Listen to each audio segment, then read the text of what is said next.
எப்போதும் வராதடி இந்த யமலோகம் நாடி இந்த யமதர்மனை நாடி வந்த காரணம் என்ன அறியலாம். காரணம் இருக்கிறது யமதர்மா. அப்படி என்ன காரணம்? என்ன காரணம் தெரியுமா? கட்டிய கணவன் சாக வேண்டும்.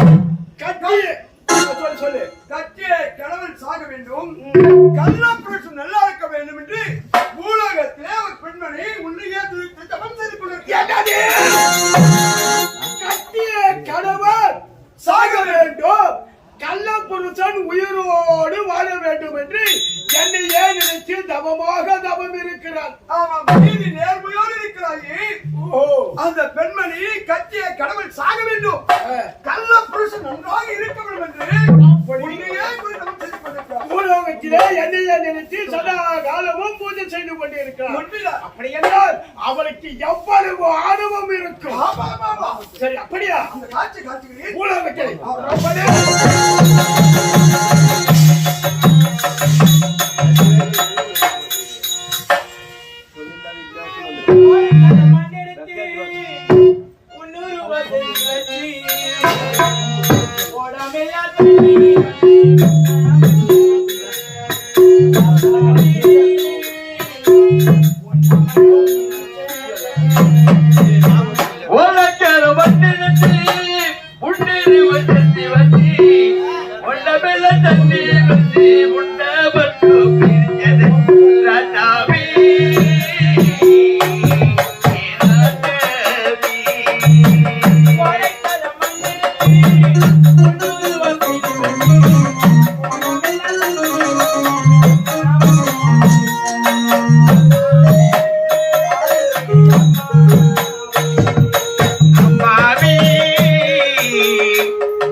கள்ளப்புருஷன் ஊராண்டு வாழணும், நல்ல புருஷன் சாகனம்னு என்னையே தவமாக தவம் இருக்கின்றார்.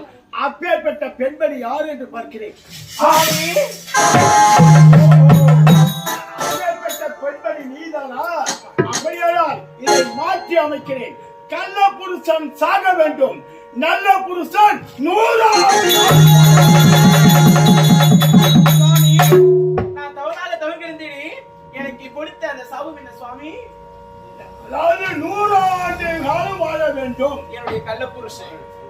நல்ல புருஷனா?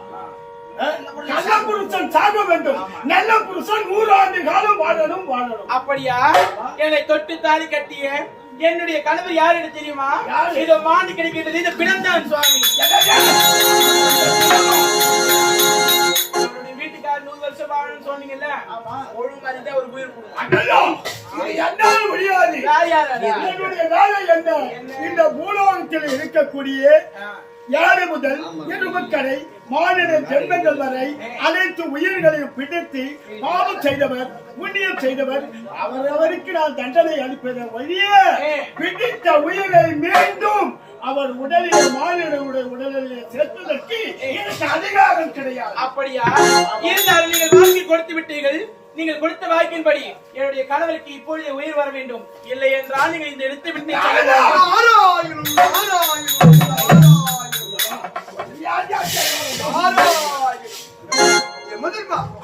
என்ன சொல்லி கூட்டாங்க? கட்டிய கணவன் சாக வேண்டும், கள்ள புருஷன் நன்றாக கிடைக்க வேண்டும். தவமாக இருக்கிறார். பூலோகத்தில் ஒரு பெண்மணி என்று உரைத்தார். நான் என்ன உரைத்தேன்? கள்ள புருஷன் சாக வேண்டும், நல்ல புருஷன் 100 ஆண்டு வாழ வேண்டும் என்று உரைத்தேன். இதில் என்ன தவறு இருக்கிறது? தவறு இல்லை. அதனால் இந்த பெண்மணி என்ன உரைக்கிறார்? என்னவென்று? அதாவது கட்டிய கணவன் 100 ஆண்டு வாழ வேண்டும் அப்படி என்று வாழ்த்தினேன். என் கணவன் இறந்து இருக்கிறார், இவனுக்கு உயிரை போடுறான்னு கேட்கிறான். நீ கொடுக்கவில்லை தானே? நான் எப்படி கொடுப்பது? நீதான் எடுத்தாய். ஐயோ பம்புல கொண்டாந்து மாத்திட்டியா? நான் பம்புல மாத்தவில்லை. பம்புக்காரனாகிறியா? பம்புல கொண்டாந்து மாத்திட்டியா? எங்கோ நிம்மதியா கடந்தேன். எங்க எவ்வளவு நிம்மதியா இருந்த? வயசுதான் வளர்த்து ஆட்சி புரிந்து கொண்டிருந்தாய். நீதான் உயிருக்கு வந்தாய். நீ எடு. சரிங்கப்பா, உன் விருப்பம் போல ஆகட்டும். பிடித்த உயிரை பூரா மாநிலன் உடலிலே அந்த உயிர்கள் அனைத்தையும் செலுத்தி விட்டால் இந்த பூமி தாங்குமா? தாங்காது. தாங்குமா? தாங்காது. அப்படி இருக்க எப்படி அந்த உயிரை கொடுக்க சொல்கிறார்? எப்படி என்றால் சொல்கிறேன். அதனால் ஒரு ரகசியம் சொல்ல போகிறேன். அவர்களுக்கு தெரியக்கூடாது. தேவருக்கு தெரிந்தால் எனக்கு சாபத்தை கொடுத்து விடுவார்கள். அந்த அதாவது சஞ்சீவி பருவதம் சொல்லக்கூடிய மலையாகப்பட்டது அருந்து கீழே தொங்கிக் கொண்டிருக்கிறது. சிரத்திலே விழுந்து அக்கினி ஆற்றல் வீழ்ந்து பஸ்மமாகி விடுகிறது. என் ஆசனத்துக்கு அக்கினி ஆறு ஓடுகிறது. என்ன ரகசியம்? தெரியக்கூடாது. என்ன ரகசியம்? அவர்கள் தெரியாத உயிருக்கே ஆபத்து. என்ன ரகசியம்? தவறாமல் இவன் பாராபட்சமாக பிடித்த உயிரை ஒரு மாநிலன் உடலிலே தர்ம தேவதை என்று மாநிலன் உடலிலே சேர்த்து விட்டார் என்று எனக்கு அந்த அவளை பேர் வந்துவிடும். ஆனால் இது செய்து தவறு யார் தெரியுமா? சித்திரகுப்தன் செய்து விட்டார். என்ன செய்தார்? இதோட 700 கலகம் ஆயிட்டு வந்துருது. என்ன செய்தா? எனக்கு ஆபத்தை தெரியுது. எமதர்மா சொல்கிறாயே. கொஞ்சம் சொல்லுறேன். இது தேவ ரகசியம் அல்லவா? சிவமணி என்பவன் பூலோகத்தில் இருக்கிறான். ஆமா. அவன் உயிரை பிடிப்பதற்கு பதிலாக இந்த யமதர்மன் என்ன பண்ற அதை செப்பரேட் அவன் கணக்கு தலையெழுத்து எழுத அதை மாற்றி தவறாக பெயரை உரைத்து விட்டார். சிவமணி என்று. ஆமா, நவமணி உயிரை பிடிப்பதற்காக சிவமணி என்று உரைத்து விட்டார். ஆமா. அந்த உயிரை எங்க வைத்திருக்கிறார்? அந்த உயிரை ரகசியமாக வைத்திருக்கிறேன். அவனை நரகத்துக்கும் அனுப்பவில்லை, சொர்க்கத்துக்கும் அனுப்பவில்லை, எதுவுமே அனுப்பவில்லை. அப்படி அனுப்பிவிட்டால் எனக்கு ஆபத்து. அதனால் அவன் உயிரை பஞ்சாட்சர பெட்டியில் பத்திரமாக வைத்திருக்கிறேன். கண்ணா, கோவிந்தா, பரந்தாமா, ஆண்டவா, அனைத்துமே உன் திருவிளையாடலாம். ஏய் யமதர்மா, நீ எப்பொழுது யமன் இருந்தாயோ, மதுபானம் அறிந்தாயோ, யாரை எப்படி பிடித்து வேதனைப்படுத்தினாயோ அனைத்தையும் நீ அனுபவிக்கிறாய். அதனால் இப்ப என்னையா செய்யணும்? தேவர்களே, முக்கன் படைத்த பரமனே, வைகுண்ட வாசா, நாராயணா, பாக்கல வாசா, பரந்தாமா, அவன் சத்துருவ வாசன் என்று படிக்கக்கூடியவர் உரையாடி கொண்டிருக்கிறார். பிரபலவனே,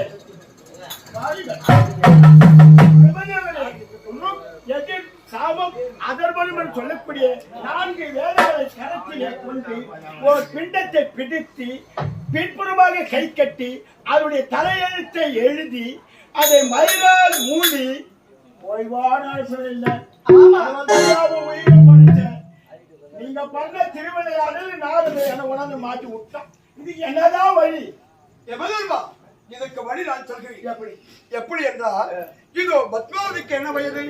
80. 80 இருவருக்கு பங்கிட்டு கொடுத்தால் இப்போது அவளுடைய ஆயுள் காலம் 80. அதில் அவளுக்கு இப்போது வயது நடப்பது 20. அந்த 80 20 போனால் 60 இருக்குது. 60 இருக்கிறது. அதை பங்கிட்டு விட்டால் அந்த 60ல அவள் 30 வயதை தன் கணவனுக்கு கொடுக்கிறாள். கேள்வி பத்மாவதி, உன்னுடைய வயதோ 80, உனக்கு இப்ப நடப்பதோ 20. ஆகையால் உன்னுடைய வயதை உன் கணவனுக்கு கொடுத்தால் கண்டிப்பாக அப்படியா? சுவாமி, 30 கொடுக்கிறாளா?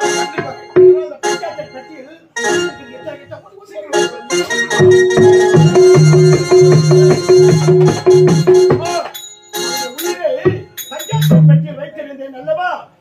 என் கரைக்கு வந்து விட்டேன். அப்படி என்றால் அல்லவா?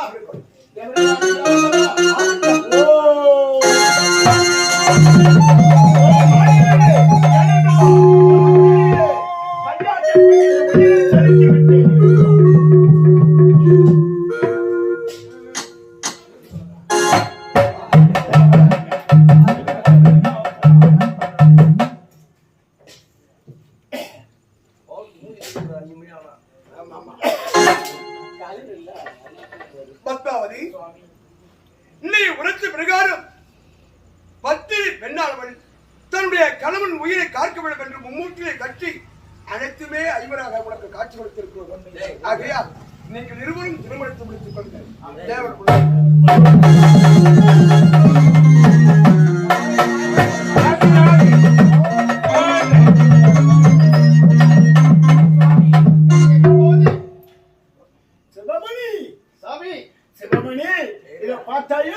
நீங்கள் இருவர்களும் இந்த பூலோகத்திலே நீடுகாலம் வாழ்ந்து குழந்தைகளை பற்றி பேர பேச்சுகளை எடுத்து மேலும் மறுபடியும் வைகுந்தவை வந்து சேர வேண்டும். சுவாமி, இருந்தாலும் சுவாமி, படையளிக்கக்கூடிய பரம்பொருள், படைக்கக்கூடிய தொழிலை செய்யக்கூடியவர் பிரம்மதேவன், வைகுந்த வாசன், எங்கள் உயிரிலம் எடுக்கக்கூடிய யமதர்மன், இந்த பூலோகத்தையே சுற்றி வரக்கூடிய நாரதர், ஐவரும் இருக்கும் சமயத்திலே என்னுடைய கணவராகப்பட்ட சிவமணி எப்படி உயிர் பெற்று வந்தாரோ அதே போல இன்னும் இந்த நன்னகரத்திலே வாழ்வாங்கு வாழ்ந்த காலம் எல்லாம் போதும் என்று நம்மை எல்லாம் விட்டு பிரிந்து சென்றிருக்கின்றார் பாலா என்று சொல்லக்கூடிய அத்தகைய தாயார் சாலோக சாமிவ சார்ப சாட்சம் என்று சொல்லக்கூடிய வைகுந்த பதவி 4ஆம் பதவி முத்தி மோட்சம் அடைய நீங்கள் தான் அருள் புரிய வேண்டும்.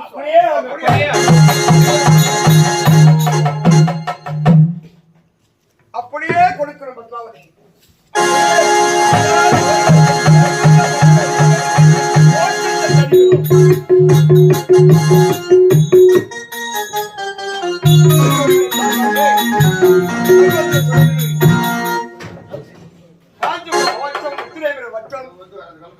செல்வி நாடகமன்றம் இன்று இரவு நடத்தக்கூடிய நாடகம் பத்மாவதி திருக்கல்யாணம். அதான் காலத்தில் அன்னை அம்மையார் 4ஆம் பதவி விடுவதற்காக ஒளிபொடி கொடுத்து உணவு கொடுத்து உபசரி கண்டார். அவர்களுக்கு மனமாக நன்றி